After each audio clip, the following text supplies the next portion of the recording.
You guys have been asking, and I have been procrastinating on featuring my 2023 Subaru WRX. I first showcased this car on my channel about a month ago, maybe a little longer than that, and I've had this car for about 2.5 months. It has been a phenomenal period of time owning this car.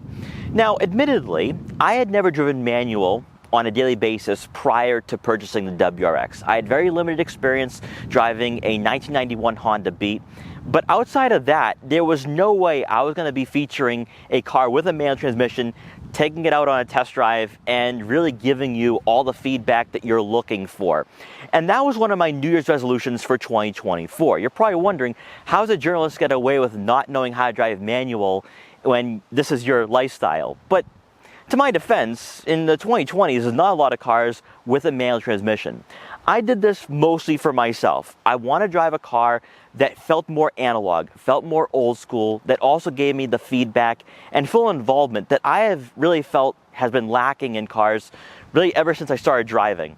And the WRX has been a great transition to really, in my opinion, the best way to drive a car on a daily basis. Now, as you guys know, I do own a Volkswagen GTI. I still have it, but that was supposed to be my daily driver and the WRX was supposed to be my weekend car, but it's kind of flipped. The WRX has become my daily, and I don't know if I'm ever going back to the GTI. That will have to be something that I'll be talking about in a later video. But today, we're gonna take a deep dive into my 2023 WRX Premium.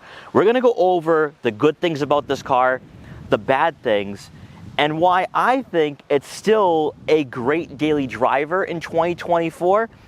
But if you're somebody looking for a modernized experience, you're looking for a car that's almost perfect the minute it arrives at the showroom, the WRX might not be the best choice for you.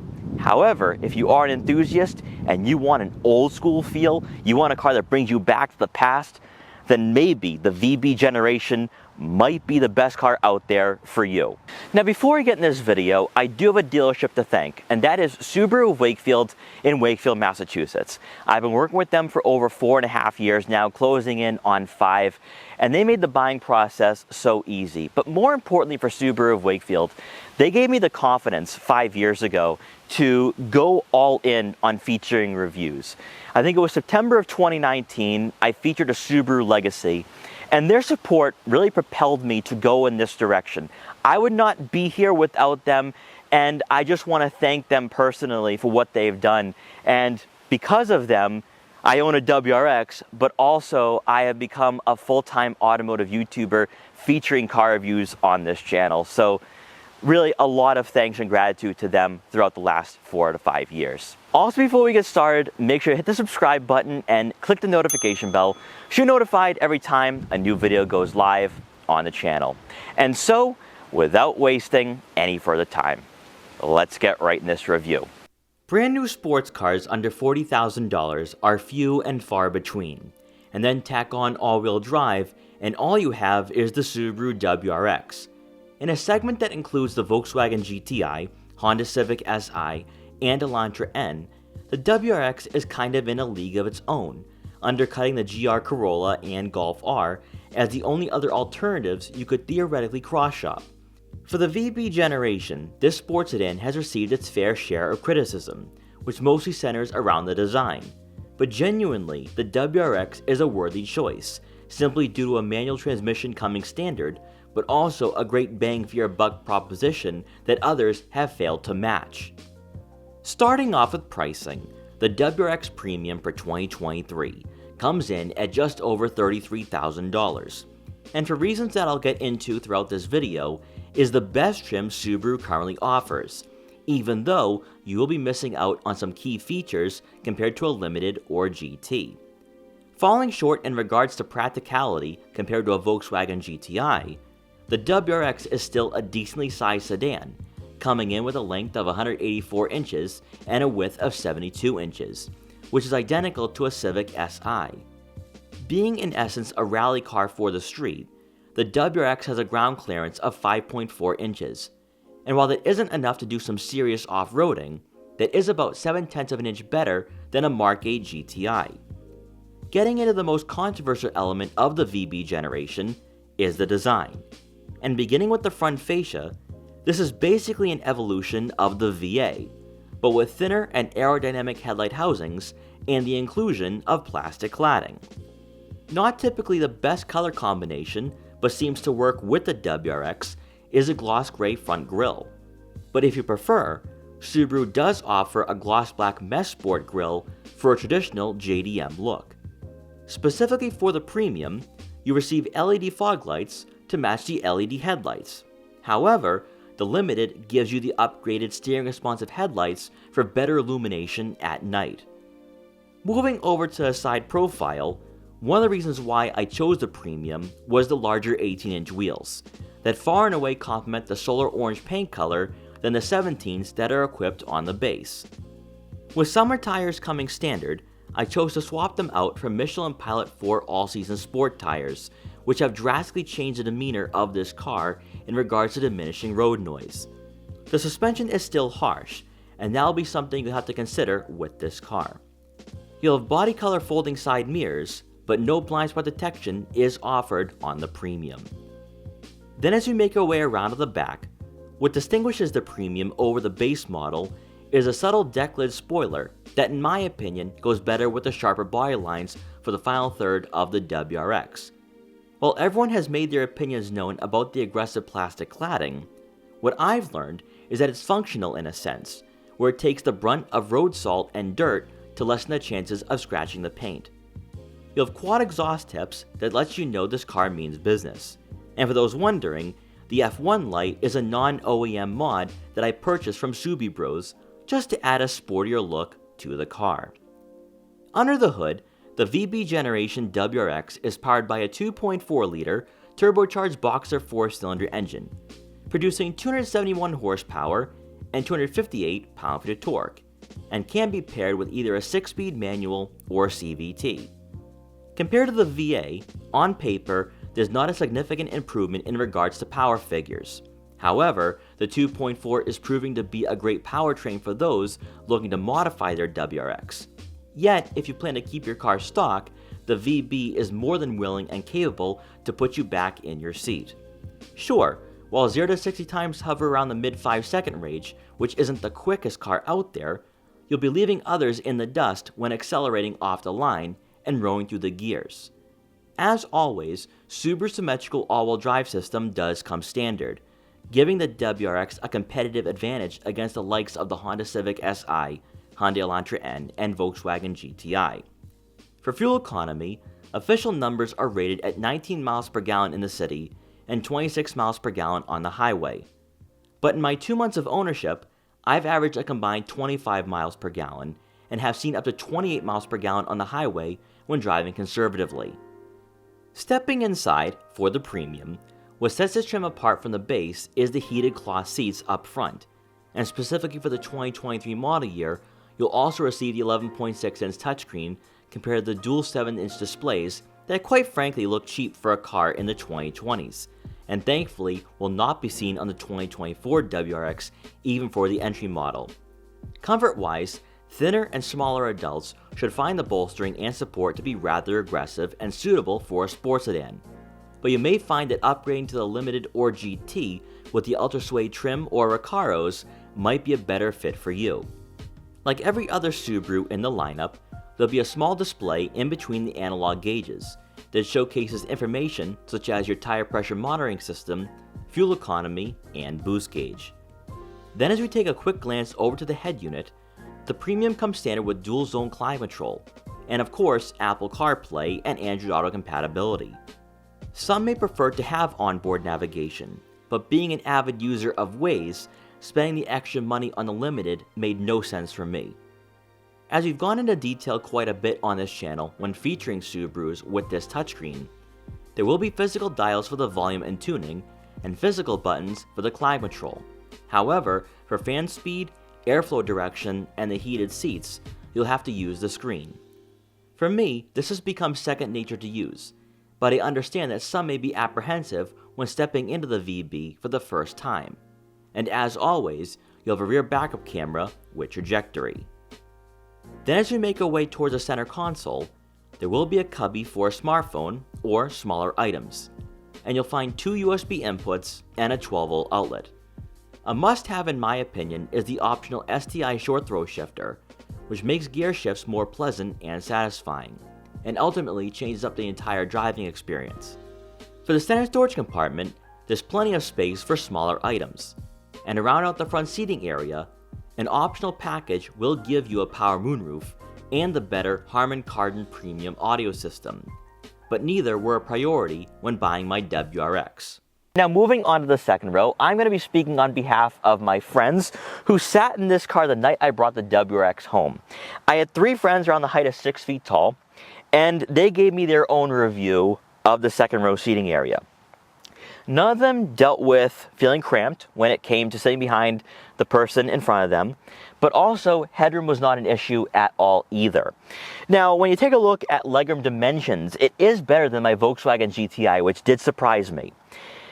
But from a family friendliness perspective, this is most certainly conducive. Obviously, you will be missing out on the practicality behind the second row seats because this isn't a hatch.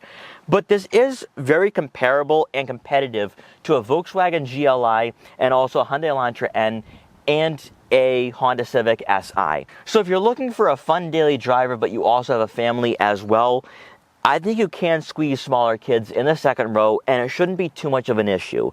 The only problem would be just the on-road comfort, but you're not buying a luxury car with a WRX. This is really meant to be a fun canyon carver, but also a car you might maybe take to the track for autocross events. But when it comes to headroom and legroom, that is not going to be a problem at all with this sedan. Now moving on to the center seat, you are going to have some great placements for your feet.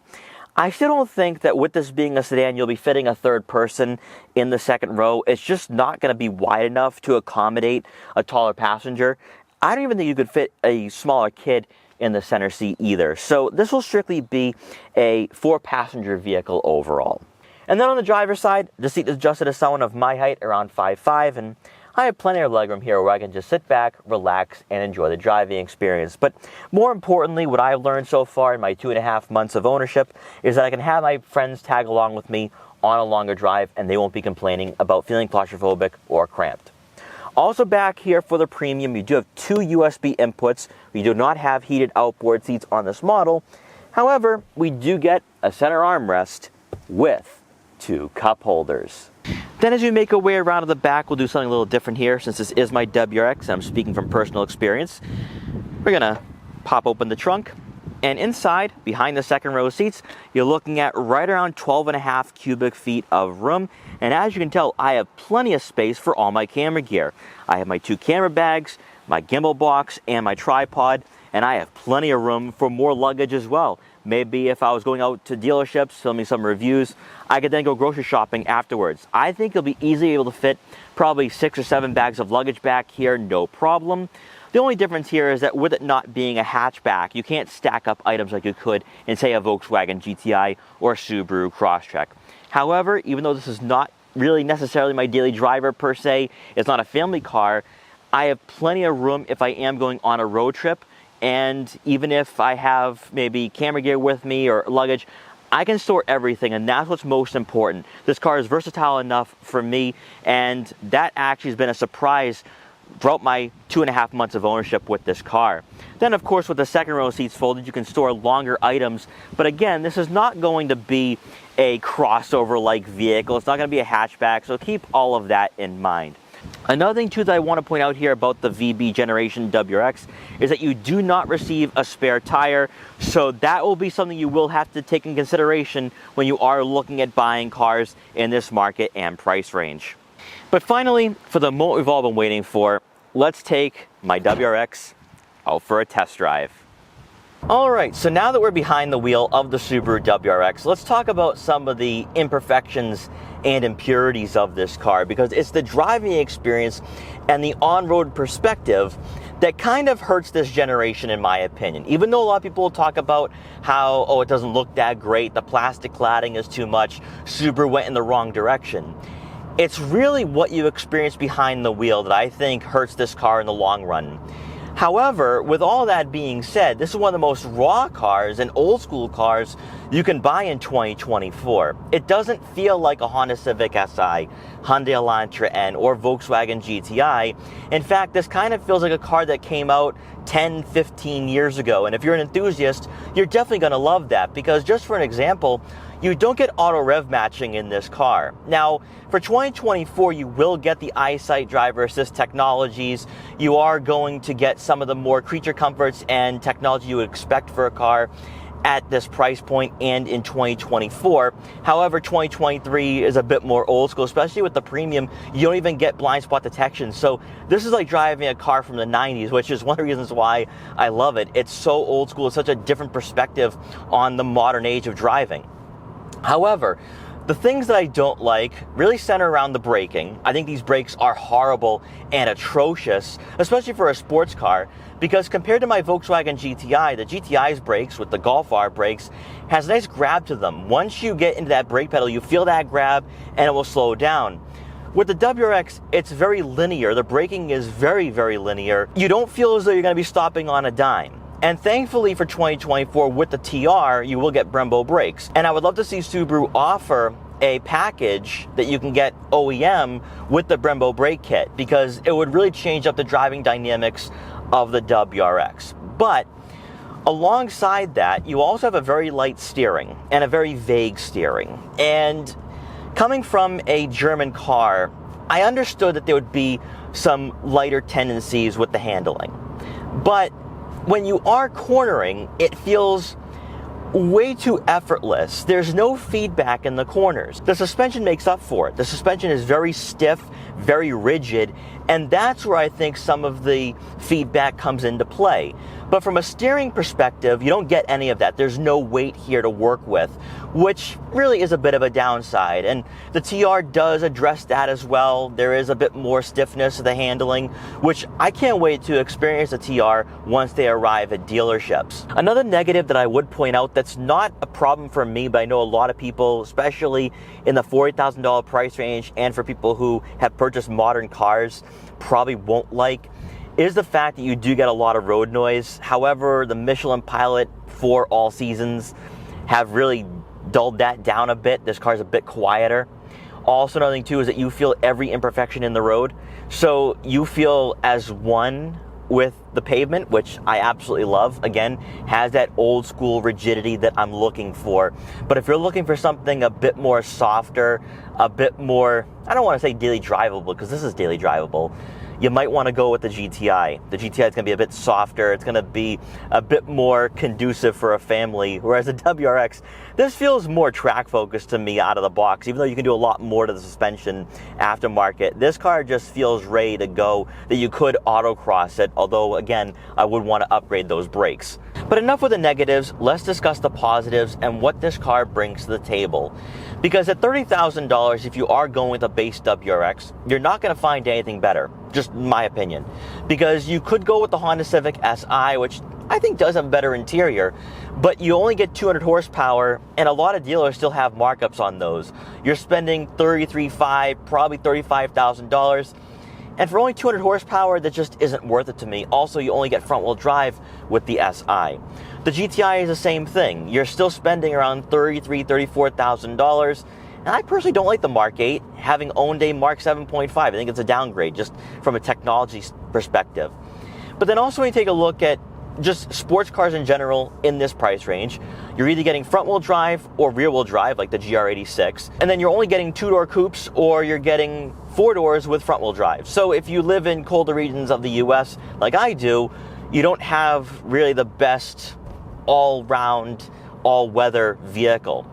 But the WRX, in my opinion, is a one-car solution. We hear about two-car solutions, but if you don't have the money to spend, $40,000, $50,000, if not more, combined on two vehicles, the WRX, I think, is the perfect solution to that, because you get four doors, you get the practicality, you can have people in the second row. It's also not that bad fuel economy wise. I know for myself, I'm still getting around 24, 25 miles per gallon combined, but that still isn't too bad for what you're getting.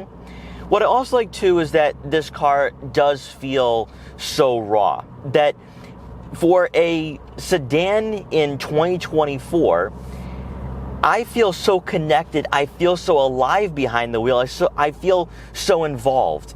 And that's why I would not recommend going with the CVT or SPT. To me, I think it's a cop-out. I think you're really missing out on what this car is all about and what it's giving you. Sure, you might be apprehensive about learning how to drive manual, and I get that. I learned how to drive manual a couple months ago. But what this car gives you right out of the box, and especially with the manual, I think is unrivaled. I really do, especially with the STI short throw shifter. Because a lot of people complain about Subaru's manuals, that's long throws. But the STI short throw shifter fixes all of that.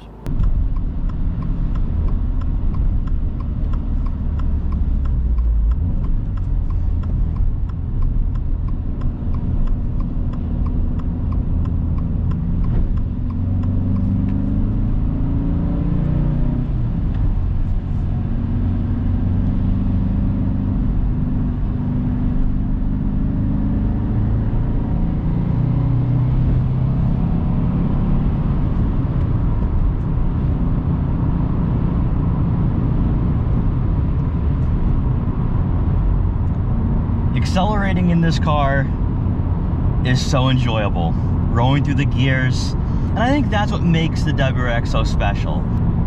You're the one that's controlling every aspect of the driving experience. The control is in your hands.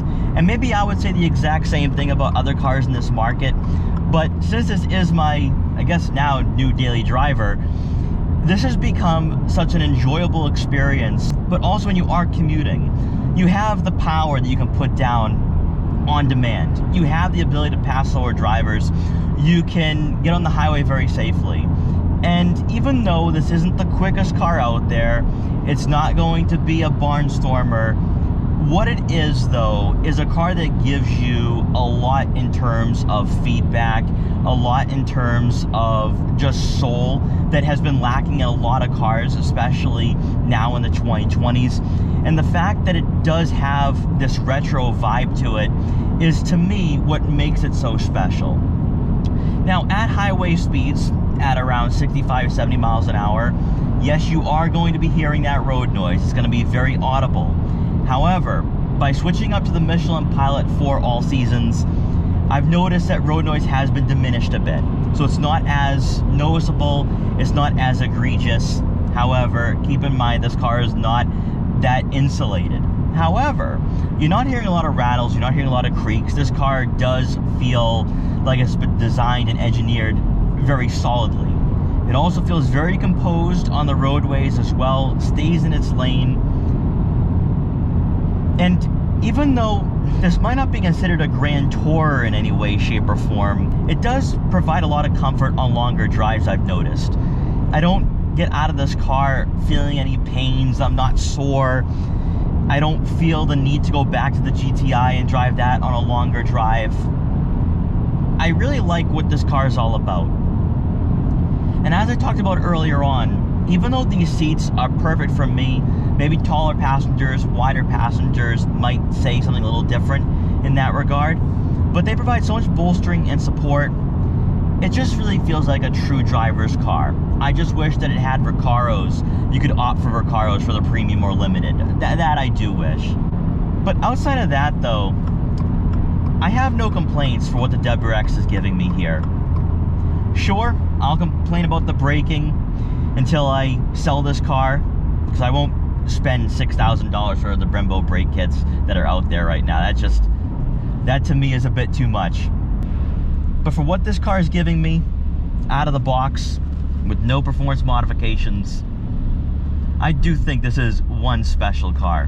When you're on the back roads and you have no traffic, this is where the WRX is at its best, though.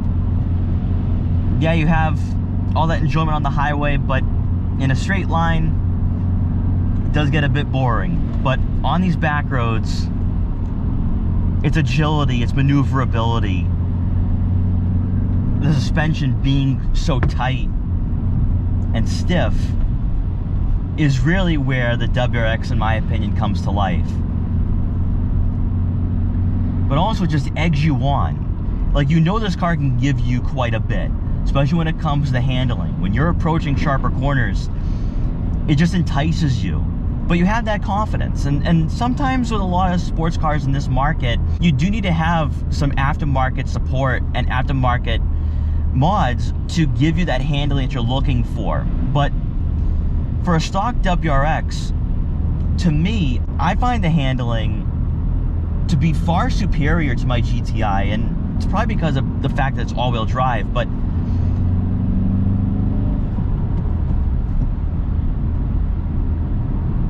there's just a lot of play here. And while I am an owner of a Volkswagen GTI as well, I'm not gonna play one or the other, but just in regards to what the WRX gives me and what it allows me to do, has essentially allowed me to replace the GTI as my daily driver. Now I don't know what I'm gonna do with the GTI. So if you're somebody looking to get into your local car scene, maybe get into the automotive industry, maybe you're somebody who never learned how to drive manual, you wanna drive manual, and you wanna experience other cars from maybe the 80s or 90s, I think the WRX is gonna be an easier transition to hop into those older cars because it doesn't have the modern tech, it doesn't have the auto rev matching. This car feels very analog in that way. So even though I have that list of things that I don't like about the driving experience, I can completely overlook that because this is going to feel very similar to a sports car that does not have ABS brakes, that does not have all the cutting edge technology that even a new Honda Civic Si, Hyundai Elantra N, or Volkswagen GTI is going to offer. And that to me is why I think if you are a pure enthusiast, if you are somebody who is hardcore, you're looking for a daily driver that doesn't feel modernized, that doesn't feel so 21st century, I think that's where you're gonna fall in love with the WRX and ultimately choose it at the end of the day. So to wrap up this video, the Subaru WRX was a much needed purchase and a great addition to my garage. In fact, I have no regrets buying this car at all. I think I probably would feel more regretful if I bought an Elantra N or another Volkswagen GTI or Honda Civic Si. I should have mentioned this earlier on, but I had no intentions of keeping this car past 6 months. I wanted to learn how to drive manual, then sell it, get something else. And some of these cars are way out of left field that I'm looking at buying and very uncharacteristic.